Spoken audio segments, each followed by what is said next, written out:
Kumusta mga ka-hard foul?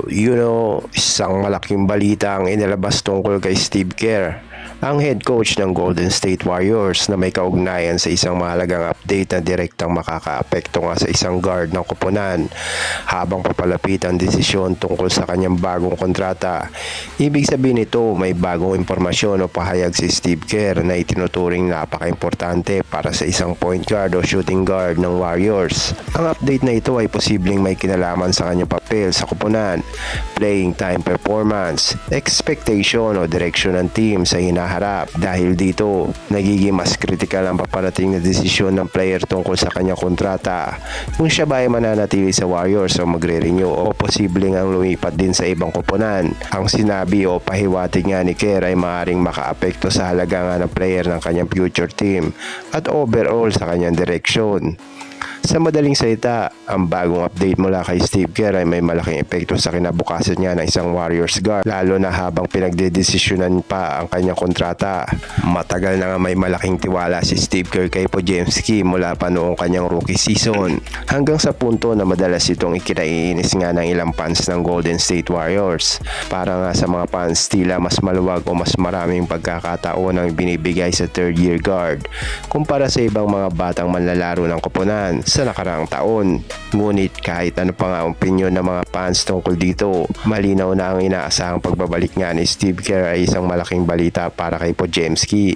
Ito ay dahil siya ay kwalipikado na para sa contract extension at kasalukuyan nga naghahanda para sa kanyang unang malaking kontrata sa NBA ngayong off-season. Sa madaling salita, ang tiwala nga ni Kerr kay Podziemski at ang pagbabalik niya nga bilang coach ay maaring magkaroon ng malaking epekto sa magiging kinabukasan ng player, lalo sa kanyang susunod na kontrata sa liga. Ayon sa NBA insiders na si Mark Stein, sa kanyang ulat noong linggo, sinabi niya na ang Golden State ay kasalukuyang kumikilos sa loob ng organisasyon nitong mga nakaraang araw na parang mas malaki nga ang posibilidad kaysa hindi nga na magkaroon ng pagkakasundo sa 60 anyos na coach. Ibig sabihin nito, sa loob nga mismo ng Golden State Warriors, tila mas malakas nga ang paniniwala sa pamunuan na posibleng magkasundo sila Steve Kerr at may pagpatuloy ang kanyang pananatili bilang head coach.